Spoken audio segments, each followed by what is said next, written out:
All right. Let's just talk about camp in general. Yeah. How are you vibing? How you feeling? Good. It's a very unique place, I think, in the sense of like you just walk past people and say hi, introduce yourself. Yeah. Which is not normally per se, I would say, how I am, but it's just kind of like it's a friendly, inviting vibe of like that's what you should do. Do you feel like you're more like an introverted person, more of a extroverted person? I think it depends upon the situation. But Okay. like generally leaning more towards introverted. Introverted? Well, yeah. in that case, I extra thank you for hopping on front of a camera and being Of on course. FrameOne today. Yeah. Welcome to FrameOne. I'm Drysen. Today I'm talking to Ed Rhine, the owner of Spillt in Denver, Colorado. First and foremost, I really appreciate taking time out of your Camp MoGraph experience to just hang out and talk about the show and talk on the show. Yeah, absolutely. Of course. It's great to be here. Yeah.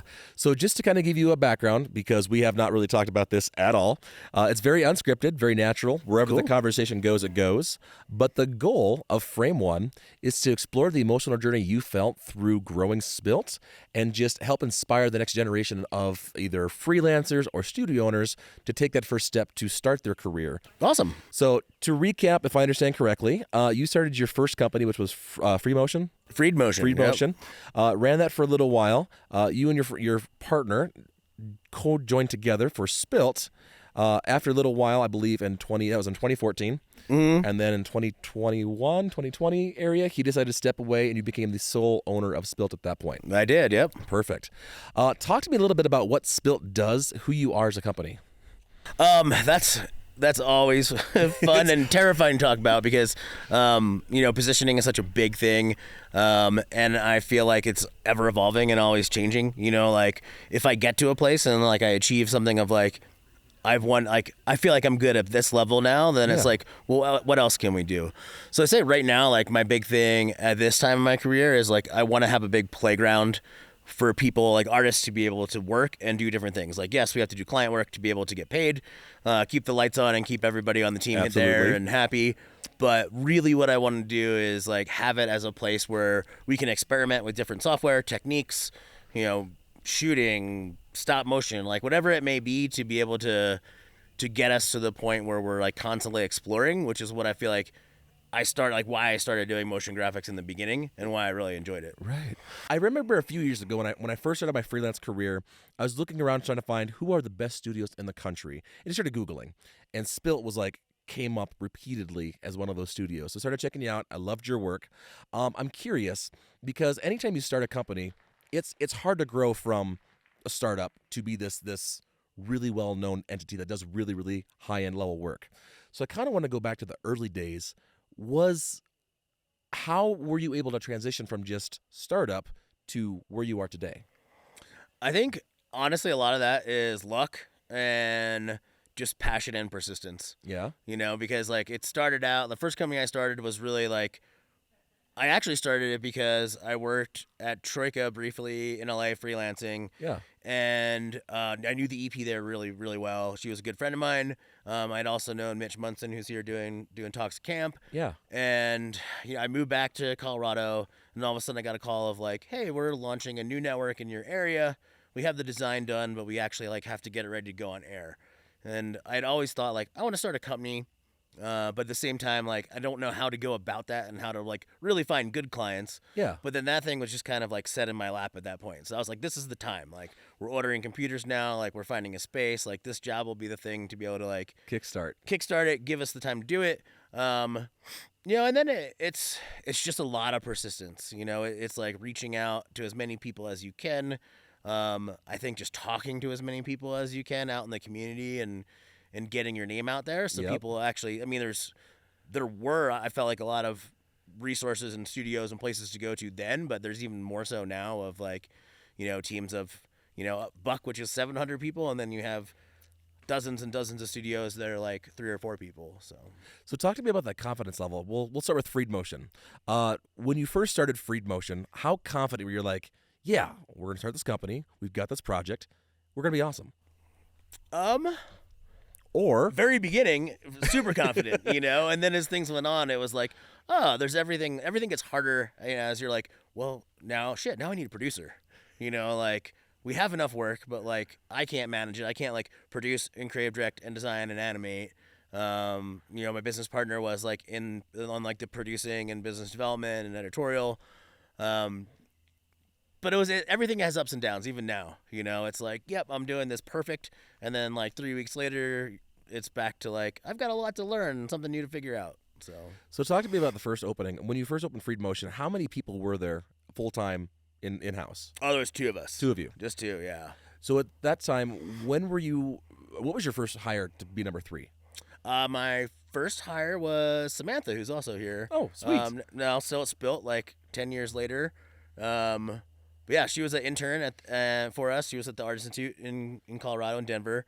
Came in and it just worked out. So it was like eventually it was like, you're an intern and now you're freelancing. And, you know, I think one of those moments where things became more secure and it was like, we've got a lot of work right now. And, you know, it's like, all right, we should hire someone. And then it was, we'll hire the next person. But anytime you add a person to the roster, that's a scary investment because now you're responsible for a whole other person. There's there's money coming in.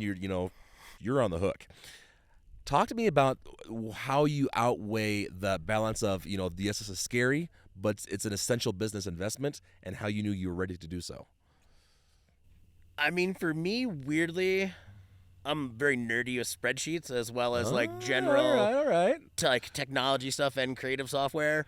So to me, it's always like a certain point when I'm spending so much money and I'm hiring different people to do the same thing. It's a good time for me to find the one person who's a good fit for the team to, I don't want to say replace all the other people, but if I'm consistently hiring a freelancer to do character animation, month after month on end, like maybe it's a good idea for me to bring that skill set in-house, because I always hate, I love working with a variety of people, and we're still, right now at Spillt we're like 15 people, but we're probably closer to 30, 35 every month in terms of contractors and other stuff. Yeah. But I always get to this point where it's I hate to see the knowledge go out the door, because we work through some hard things. You figure out how to accomplish a job or, make different technology work together, and then all of a sudden it's that was cool and that was a fun 8 weeks, but then they're gone somewhere else, and maybe you work with them a couple months later, maybe it takes 2 years because they're busy.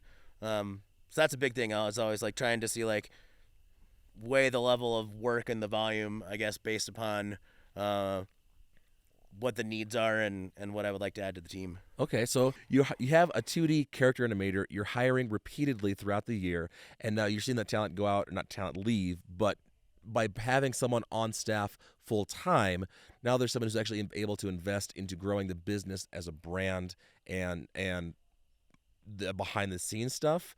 Is this kind of getting a formulation of a thought process by kind of sharing this here? No, totally, yeah. I mean, it's more of the more, I guess I say, there's only so much I can do. Yeah. And I do mostly on the business development and sales side now.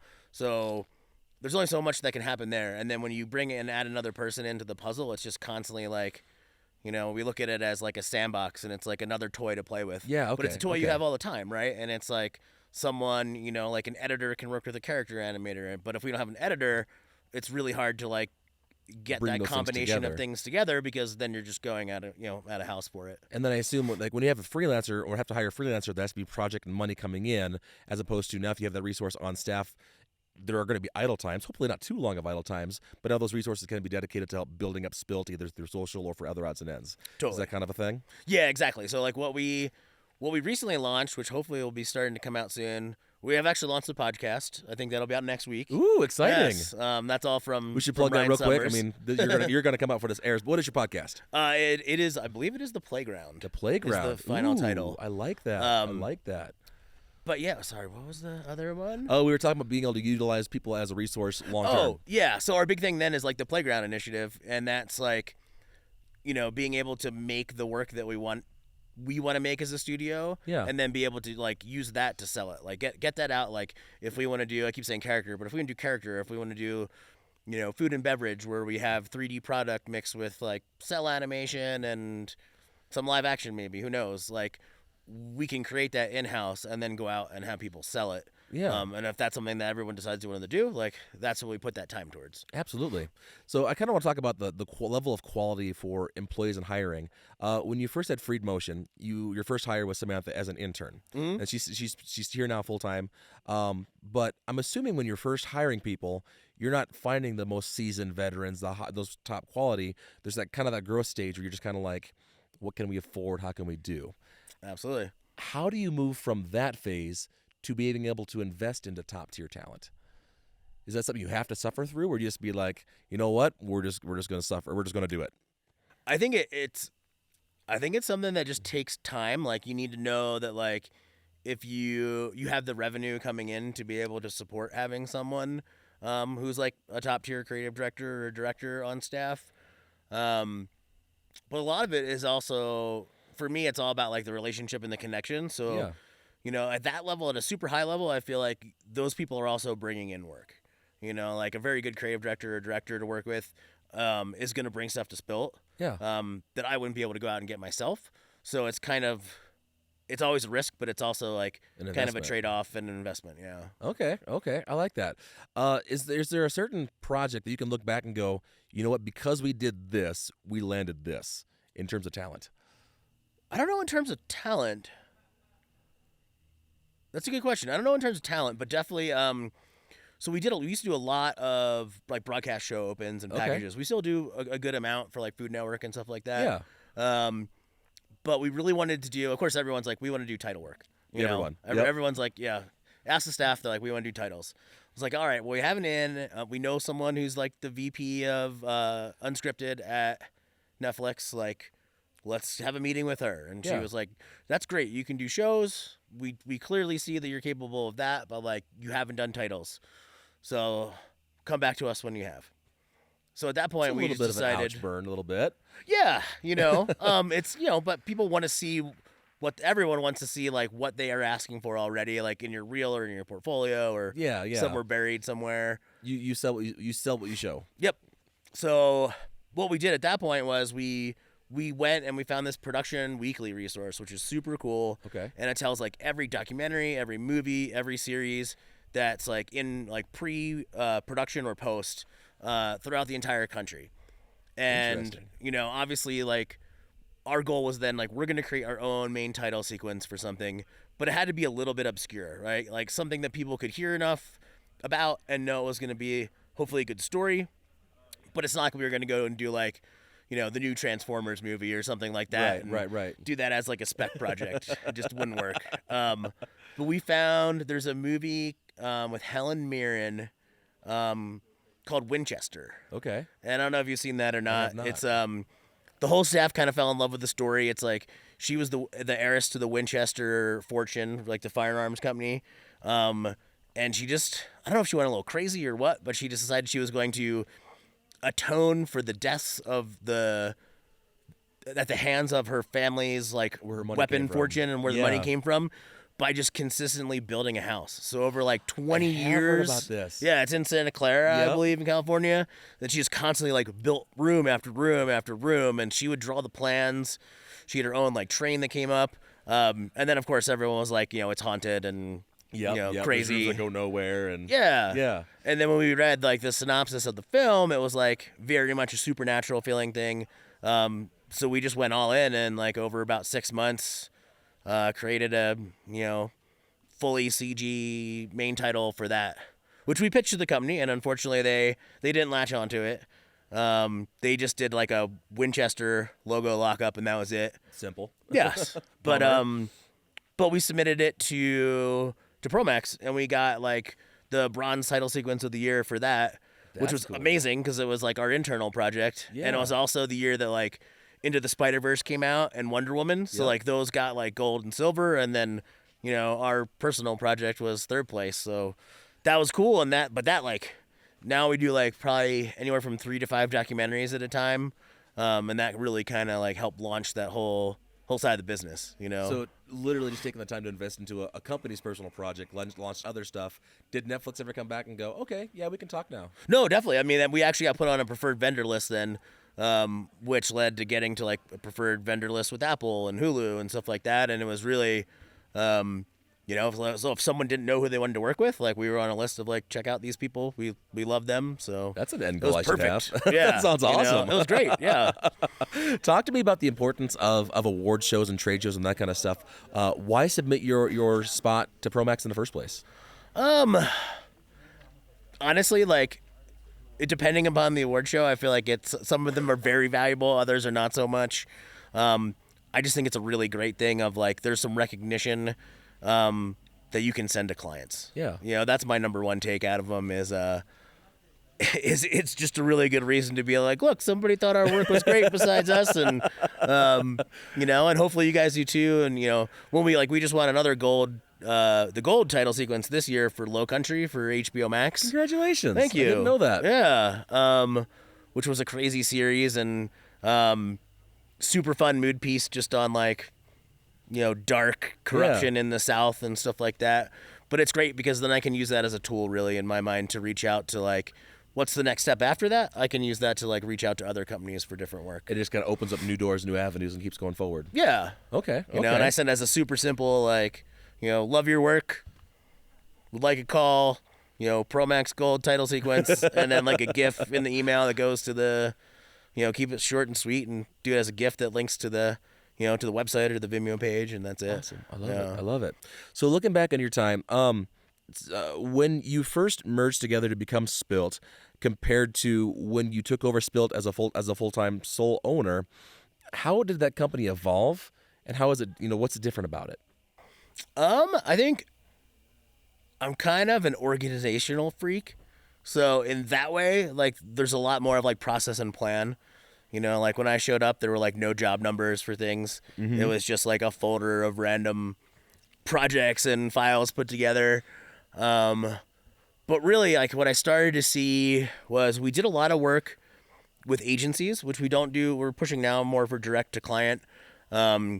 But I started to see this thing of like, we could create something a little bit different if we hired the right people, because like agencies that would then eventually come to us and say, we need to turn this project into something that's animated or live action or whatever. Like they didn't really start out that way. Yeah. They just pitched a whole bunch of concepts to their client, and it happened to be something that fell within our wheelhouse, and they came to us for it. Got it.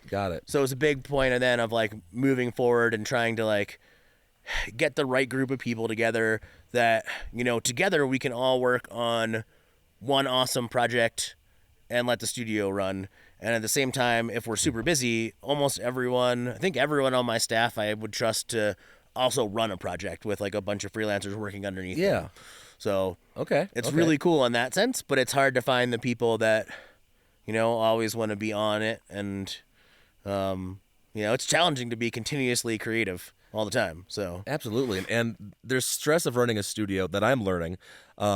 Just to kind of give you some backstory, when we shot the first episode of FrameOne, we flew to Virginia. We talked to Cream Studio. Oh, and I love them. Yeah, Dave, Amanda, Ruth, they're some of my favorite people on the planet.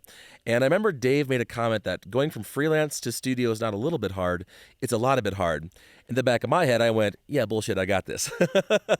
Now, being almost a year in, I'm like, oh my God, Dave was right. Dave, you were right. So I kind of want to talk a little bit about just the hardships of being a studio owner, especially at the level of what Spillt is. Because there's a lot of stresses between client management, projects coming in, money, this and that. Talk to me a little bit about how you just manage stress as an owner. Luckily, I live here in Colorado. So I can take a bunch of time and just be outside and be disconnected from technology and Slack and phone and email and stuff like that, which is super helpful. But I don't. It's something I'm continuously working on. Honestly, it's very tough. Yeah. Like when things are going fantastic, like it's amazing. And like people are calling and it's cool projects, and like sometimes we get to turn down things because we're like, we have a choice of things we could work on right now. And Best other feeling times ever. what's that? Best feeling ever. Oh, it's amazing, yeah. And then other times it's like, oh man, like we don't have anything coming in, and like everything's about to wrap. Like, so I feel better because I feel like I put a lot of the right people in the right place. Like I trust like Brian Elo and Ryan Summers are my other two creative directors. I can trust that like any job that comes in, I can step to the side and be like, yeah, we're still busy right now, but we need to focus on business because I know in like another 2 months we don't have anything on the docket, right? Right. And that's the hardest thing about being like a service-based place, unless you have like retainers. Like we have one retainer client, but like outside of that, it's just incredibly hard to know what's coming in. Like I look at historical data all the time in spreadsheets of like, I know traditionally what we've done and how it's going to go. And I kind of bank on that a lot, honestly, because I don't know why it would change unless there's some kind of, like writer's strike or something like that. Something you can't account for. Are there other indicators that you're watching for outside of just historical data, or certain things in the historical data? Like September's traditionally more busy than May. Yeah. Or what other key data do you kind of pull from? So seasonality is huge, but COVID has completely messed that up. Still, it's still up and down, especially in advertising world. Writer strike is the same thing, which is like great. I totally support that. But like broadcast is normally would be picking up right now, as people are done with their vacations, and that's historically slow. A lot of it is just like monthly touch points, right? Like how many people are reaching out. I work a lot with the RevThink team to really help clarify what is actually qualify what's a good job and not for us, see if it makes sense. But that can be really challenging because it can be having all the data is good when things are up, and then having all the data when things are down is like, oh man, I really have supporting data of I need to sell a lot more. Maybe I need to go on the road and talk more. So I was just going to ask if when you're seeing those touch points, you're like, oh, this is not looking good for the 3 or 4 month projections. What is your pivot point of okay, we're going to do XYZ thing to kind of rally and go? Yeah, I mean, it's always it's always shaking the tree of the low hanging fruit. Yep. It's always going to the clients who you work with the longest and the best, and revisiting them, and just I did that with one that's on the East Coast, and sure enough, a week after I came back, more work's coming in, and that was just going out and having dinner, or go to LA for 2 nights and talk to clients. The big thing we're trying to do now is actively mirror jobs, which means take jobs that we've done that we know we can do across the horizontal of something rather than a vertical. Okay. So if we did copywriting, concept design, and marketing for a huge supplement company for Amazon and website, right? Yeah. And a little bit of OTT work for them. Yeah. But I know I can take that, successfully do it. Now it's a matter of what are 100 other companies that are even in the same profile or maybe within the same range that I could get. And all I need is maybe 4 of those in the long run, to have a successful season. So I love it. It's just, I think, a smart business ownership. So I want to kind of reflect on just your career a little bit here, because you've done a lot between Freed Motion, going into Spillt, now owning it outright. Do you consider the biggest accomplishment of that entire time span? The biggest accomplishment of the entire time span, I think, is honestly still continuing to have fun. Yeah? Avoiding burnout for myself and hopefully the team, and actually making work fun, because there can be long hours and things are complicated. We have a lot of wonderful clients, but they can be hard to deal with, and to actually keep that cycle going where it's not to the point where I'm over it, I think that's the biggest success I thing. really want to dive down this rabbit hole, because I'm kind of facing that right now in hyper-focus a little bit. My partner and I are, where it's just been chase the pitch, do this, do that, and it's gotten to a point where it's not fun every day anymore. So when you find yourself at Spillt, where things are okay, it's kind of becoming a grind right now, do you take a step back and go, what do we need to do, or how do we need to address this? Or are there certain things you watch for to make sure that it doesn't get out of hand in the first place? I think there's certain things to watch for that it doesn't get out of hand in the first place, and the busier you get, the harder that is to do.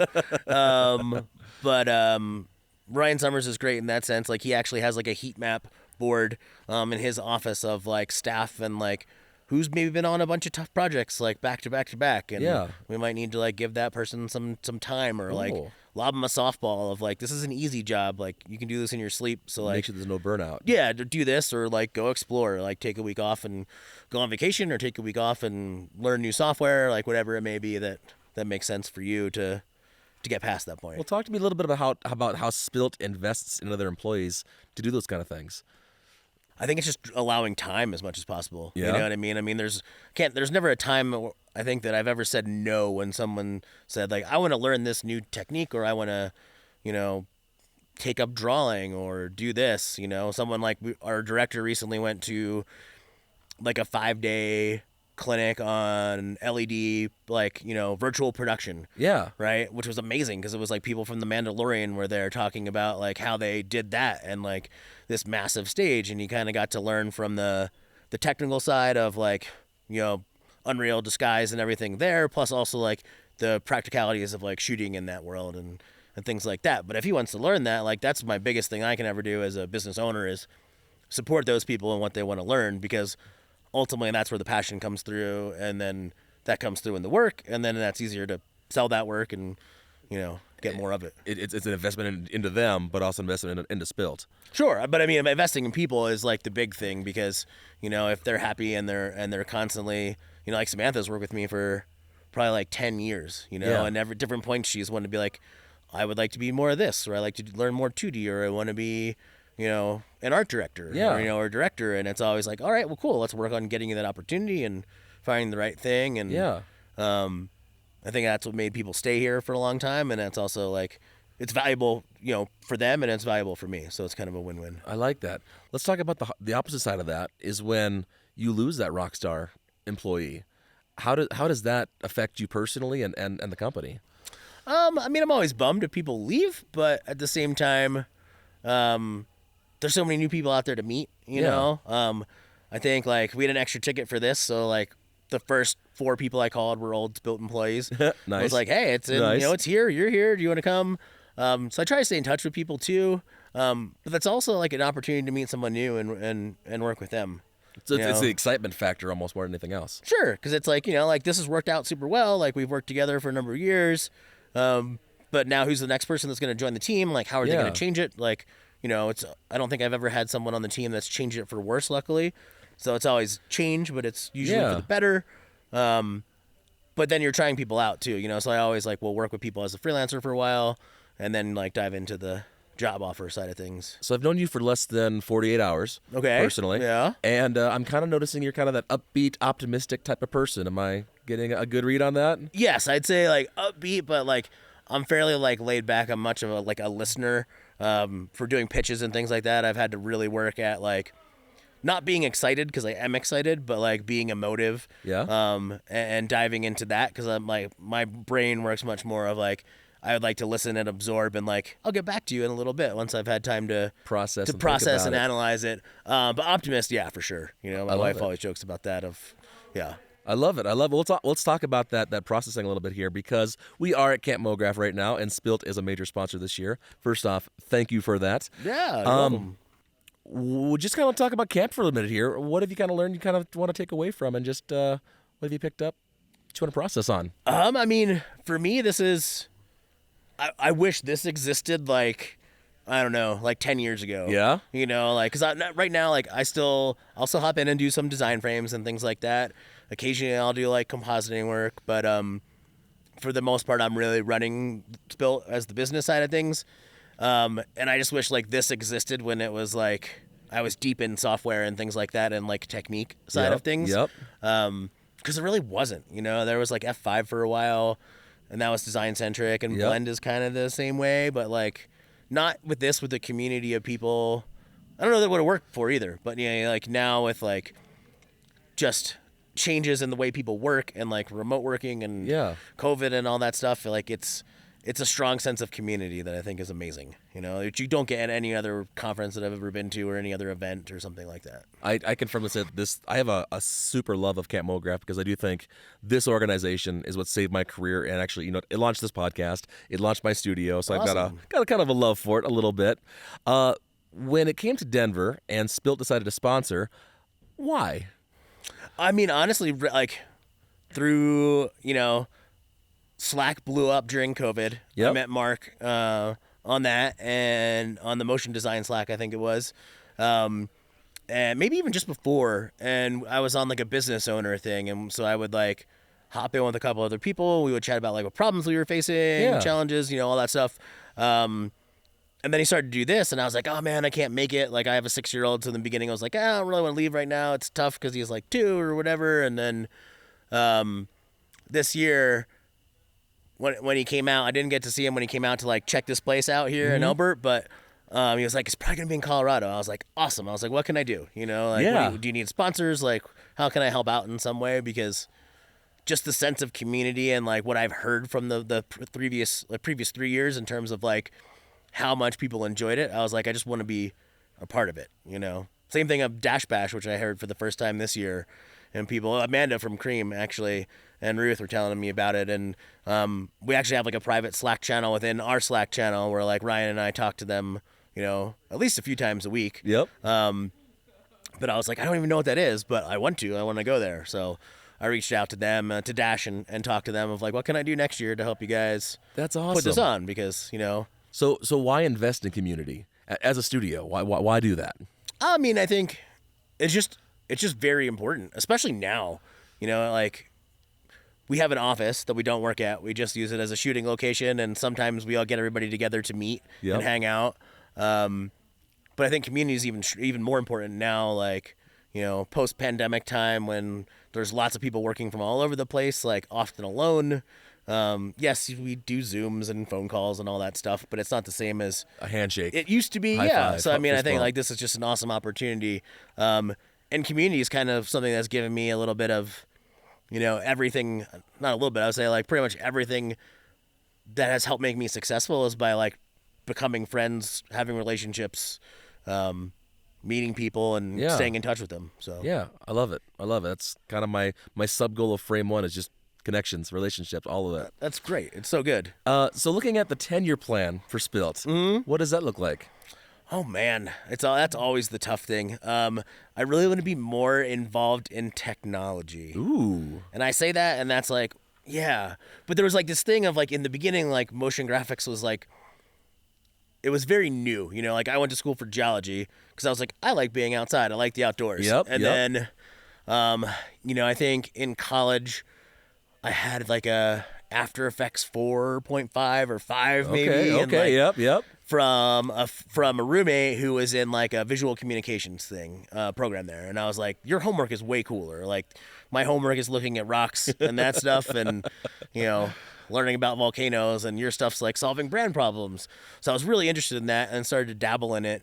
And there was at that point there was this kind of thing of like crafting something. Like I used to love to like do frames on the computer and then like print them out and scan them back in and manipulate them different ways. And there was like kind of like a punk rock like idea to design of like whatever tool it was cool because motion design wasn't like a thing, or it wasn't always like shiny stuff, or it wasn't always this. And I'd like to see in the future more of like what technology can do to create that, especially in like experiential things. I think that's really cool. I like that. So I'm curious, do you ever think there's a world where maybe like geology, where your first kind of interest was, and motion graphics kind of come together through like NASA or SpaceX or some really cool I technology? I don't know. I think probably not. Probably but not. Who knows? Let's talk a little bit about your podcast coming up here in case anybody wants to check that out. So it's going to be a little bit about the what we do and the artists that we work with. Okay. Because that's the the self-promotional Back to the community thing a little bit. side of it. Yes, but then a lot of interviews. So like I know we have outside designers lined up. We have like Insidium is on, Maxon's coming on. That's awesome. Yeah. So a lot of it's like just people behind the software, people behind design, and special guests. I love it. I shall say. Yeah. I love it. And if anybody wants to check out like all the Spilt's work, where can they go check that out at? That's Spillt.com. Perfect. And then if anybody else is watching right now and has not liked and subscribed, please do so to FrameOne. And Ed, I just want to say thank you extremely from the bottom of my heart. Thank you for being on FrameOne here today. Of course. Thank you. This is amazing.